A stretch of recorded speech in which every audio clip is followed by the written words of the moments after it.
जय मसीह सभी को। मैं परमेश्वर को धन्यवाद देती हूँ आज का दिन के लिए कि परमेश्वर ने हमें सुरक्षित रखा, हमें ये नया दिन दिया। आइए चलते हैं। जैसे कि मैंने कहा था कि ये जनवरी महीना हम भजन संहिता से स्टडी करेंगे और आज मैं ली हूँ भजन संहिता 90 का 12।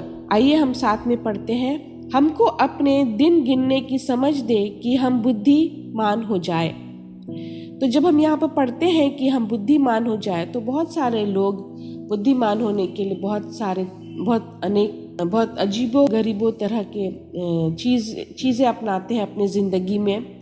बहुत सारे लोग सोचते हैं बुद्धिमान बनने के लिए पैसा होना चाहिए। बहुत सारे लोग होते हैं बुद्धिमान होने के लिए उन्हें लोगों को खुश करना है। बहुत सारे अलग अलग लोगों का अलग अलग सोच विचार होता है। लेकिन यहाँ पर आज मैं जो आप लोगों के बीच में रख रही हूँ या बांट रही हूँ ये अलग तरह का है। ये यहाँ पर है कि आप अपना समय को किस तरह से लेते हैं और कौन सा काम आप किस तरह से लेना चाहते हैं। वो भी बहुत मायने रखता है कि आपका संबंध परमेश्वर के साथ कैसे है। जब हम ये प्रश्न पूछते हैं कि सबसे ज़्यादा दिक्कत का चीज़ क्या है जिससे कि आपको लगता है कि वो नहीं हो पा रहा है आपकी ज़िंदगी में, तो बहुत सारे लोग बोलेंगे पैसा। लेकिन मेरा जहाँ से तजुर्बा है और बहुत सारे लोग मेरे जैसे उनका जो तजुर्बा है, जो परमेश्वर विशेषकर जो लोग परमेश्वर के लिए काम करते हैं या परमेश्वर को पहला स्थान देते हैं अपने ज़िंदगी में, वो लोग बोलेंगे समय एक ऐसा चीज़ है जो ठहरता नहीं है, जो रुकता नहीं है किसी के लिए। हर एक दिन हमें 24 घंटा मिलता है। उन 24 घंटों में हम सबसे ज़्यादा समय कहाँ पर देते हैं, कैसे देते हैं, वो बहुत मायने रखता है। हमारे जो रिलेशनशिप है, पर्सनल रिलेशनशिप है परमेश्वर के साथ में, वो दर्शाता है और वो हमें बताता है कि हमारा जो पर्सनल डिसिप्लिन लाइफ जो है वो किस तरह से एक मसीही ज़िंदगी में हम कमिटेड है। तो ये सारा चीज़ हमें बहुत देखना है। और ये जो भजन संहिता है ये मूसा का प्रार्थना है और मूसा ने लिखा है ये भजन संहिता। और उसने यही कहा है हमको अपने दिन गिनने की समझ दे कि हम बुद्धिमान हो जाए। हमें परमेश्वर दिन दिया है, हमें परमेश्वर वो समय दिया है, लेकिन उसको किस तरह से हमें आगे ले जाना है, आगे बढ़ाना है, वो परमेश्वर नहीं करेगा, वो हम करेंगे। लेकिन अगर हम परमेश्वर के साथ अच्छा तालमेल रखते हैं और उनके साथ हो लेते हैं और चलते हैं तो हम अपना समय को भी बहुत ध्यान से स्पेंड करेंगे। मैं याद करती हूँ जब समय आता है, जब ये मैं पढ़ रही थी तो मैं फिर से अपने माता पिता को याद करूँगी, जो मैं हमेशा उनका एग्जाम्पल देती हूँ कि मैं बहुत छोटी थी लेकिन मुझे याद है कि किस तरह से मेरे पापा जो बहुत ही डेडिकेटेड, बहुत अच्छे पुलिस ऑफिसर थे और उनका जो ड्यूटी आवर्स होता था तो कोई समय बांधा हुआ नहीं था। कभी कभी रात को भी उनको जाना पड़ता था जब उनका इमरजेंसी कॉल्स आता था। तो तब मैं याद करती हूँ कि वो सारा समय को वो किस तरह से उपयोग करते थे। वो उस वक्त तो मैं नहीं समझ पाती थी, लेकिन आजकल जब मैं बैठ करके सोचती हूँ तो और जब मैं ये पढ़ रही थी ये भजन संहिता तो मुझे यही लगा कि मेरे पापा ने अपना जो समय था, काम का समय को किस तरह से वो डिस्ट्रीब्यूट किया कि वो पूरे परिवार के साथ में कुछ संस्था था, क्रिश्चियन मसीही संस्था था जिनके साथ मेरे पापा बहुत अच्छे से जुड़े हुए थे और उनका उन लोगों के साथ बहुत अच्छा तालमेल खाता था। बहुत सारे मिशनरीज जो बाहर से आते थे उनके साथ उनका अच्छा संबंध था। उनके साथ मिल कर के उस समय जब मैं छोटी थी वो लोग कैसे गांव जाते थे और उनको मूवी शोज दिखाते थे और ये समय वो अपना समय को बहुमूल्य समझ करके वो किस तरह से समय देते थे परमेश्वर के लिए। अपने कामों के बीच में रात को अलग अलग जगह जा कर के हम गाना गाते थे, हम प्रार्थना करते थे और हम क्रिश्चियन मूवीज़ भी दिखाते थे, मसीही चलचित्र भी हम दिखाते थे। और एक गांव नहीं, जब एक गांव में हो जाता था तो हम दूसरे गांव चले जाते थे और हम मैं बहुत छोटी थी, मैं याद करती हूँ, लेकिन मैं भी बहुत खुश होती थी और मुझे गाने का बहुत शौक़ था और हमें नींद नहीं आता था। और फिर बहुत दूर दूर गांव चले जाते थे और वहाँ से जब हम अपना घर आते थे तो बहुत रात हो जाता था, कभी कभी सुबह हो जाता था। लेकिन मुझे ये लगता है कि ये काम करके मेरे माता पिता बहुत खुश होते थे। उनको लगता था कि मैं अगर परमेश्वर को जानता हूँ तो दूसरे लोग को भी जानना बहुत ज़रूरी है। अगर मुझे वो आनंद मिलता है परमेश्वर को जान करके तो दूसरे को भी वो आनंद मिलना चाहिए। और मैं अपनी माँ को भी याद करती हूँ, वो बहुत सपोर्टिव थी।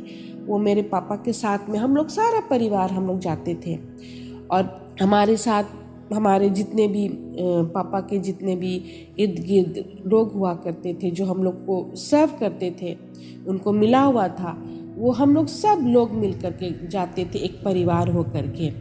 तो अभी मैं याद करती हूँ कि जब मेरे माता पिता मरे और जब हम उनके शरीर को दफनाया जा रहा था तो उस वक्त मेरे अंदर में बहुत सारे प्रश्न उत्तर आ रहे थे, क्योंकि आपके साथ भी होता है जब कोई इस दुनिया से चले जाते हैं। मुझे लगा था कि ये दुनिया में कुछ नहीं रखा है, हम कुछ ले करके नहीं आते हैं और ना ही हम कुछ ले करके जाएंगे। तो हमारे पास क्या रहता है? समय रहता है। तो उस समय को हम किस तरह से उपयोग करते हैं वो ज़्यादा मायने रखता है।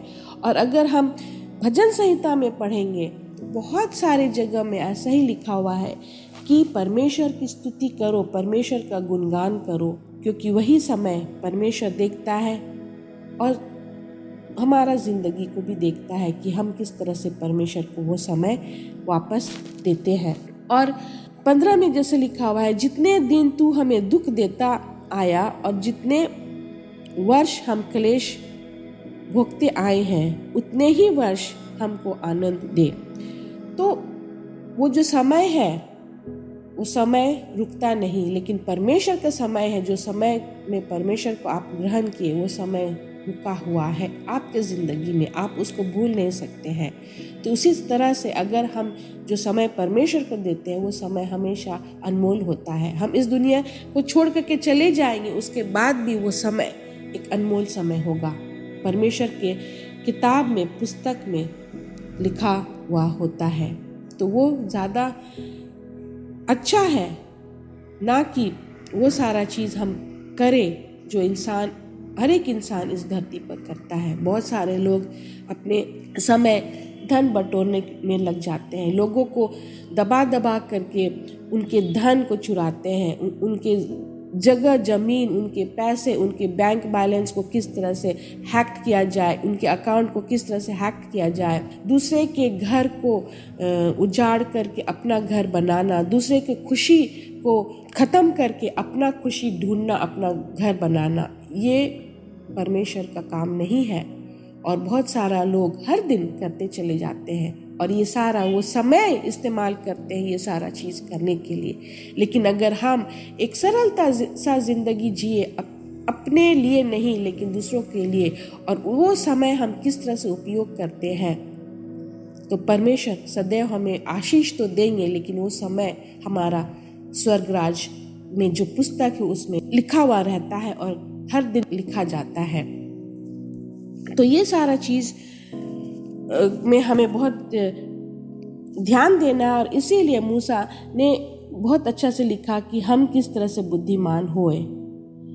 हम बुद्धिमान तभी हो सकते हैं जब हमें परमेश्वर हमें सिखाएगा कि अपने दिन को कैसे गिने और अपने दिन इस दुनिया में किस तरह से बिताए, कौन सा चीज़ हम पहले करें और कौन सा चीज़ हम बाद में करें, ये हमको सिर्फ परमेश्वर ही सिखा सकता है।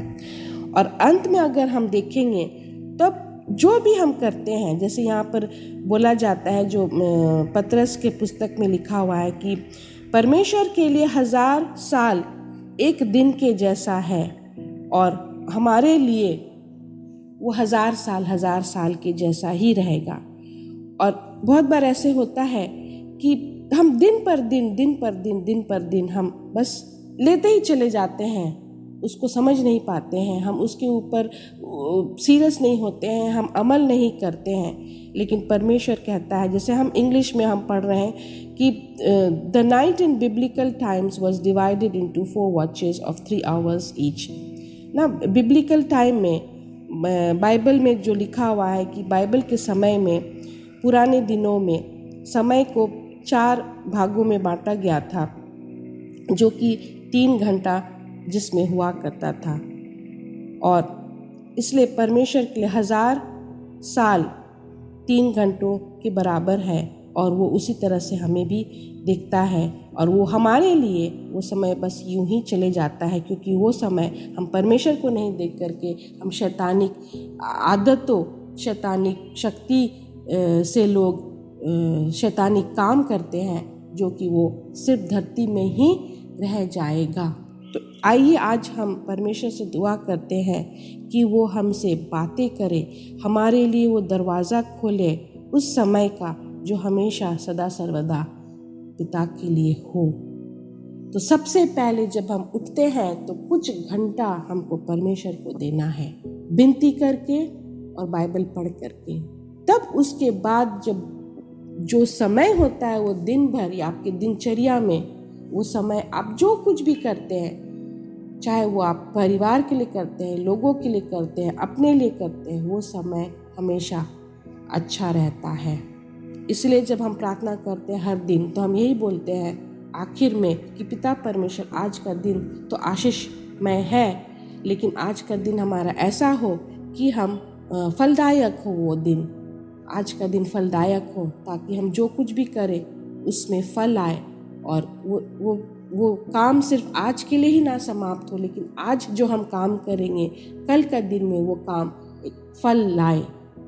जैसे एक पौधा में फल आता है तो वो फल बस यूं ही नहीं आ जाता उस पौधा में या उस पेड़ में, उस पौधा को सींचा जाता है पानी से, खाद से, उसमें एक बीज से एक फल आता है और एक फूल आता है, और तब हम देखते हैं उस पेड़ का काम क्या है, तब वो पेड़ में सुंदरता नज़र आता है। तो उसी तरह से हमारे ज़िंदगी में भी हमारा ज़िंदगी एक फलदायक होना चाहिए। हम किस तरह से समय के उपयोग करते हैं दिन पर दिन, और हम किस तरह से सींचते हैं अपनी ज़िंदगी को, कितना उसमें हम पानी डालते हैं अपना ज़िंदगी में कि हमारा ज़िंदगी एक फलदायक होता है।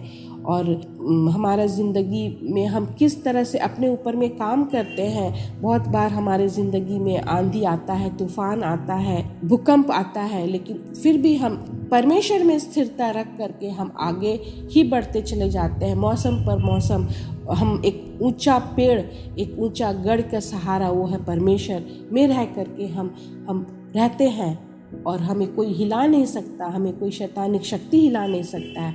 लेकिन जब हमारे पेड़ में एक फल आता है तो लोग देखते हैं, समझते हैं, जानते हैं कि हाँ, ये बहुत सालों ये जो फल हमें नज़र आ रहा है ये 1 या 2 दिन का मेहनत नहीं है, लेकिन इसमें काम किया गया है सालों पर साल।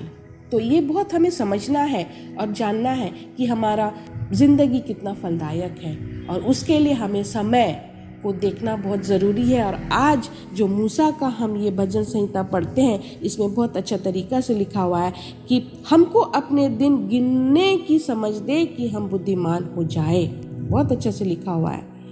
फिर 13 में है, हे यहोवा लौट आ, अपने दासों पर तरस खा। तो ये सारा चीज़ समय को लेकर के है। कल परसों हमने प्रचार किया था, जो मैं सर का सरमन को लेकर के प्रचार की थी हमारे यहाँ पर स्प्रिंग ऑफ लाइफ मिनिस्ट्री के चर्चेज़ में, तो उसमें भी मैंने समय के बारे में बात किया था। बीता समय कैसा होगा, बीता पल जो हुआ है उसको वहीं पर ठहर करके हमें आगे बढ़ना है नया साल में, और नया चीज़ करना है परमेश्वर में रह करके। तो मैं परमेश्वर को फिर से धन्यवाद देती हूँ आज के वचन के लिए कि परमेश्वर ने मुझे तैयार किया अपने जैसे, और मैं वो कर पाई।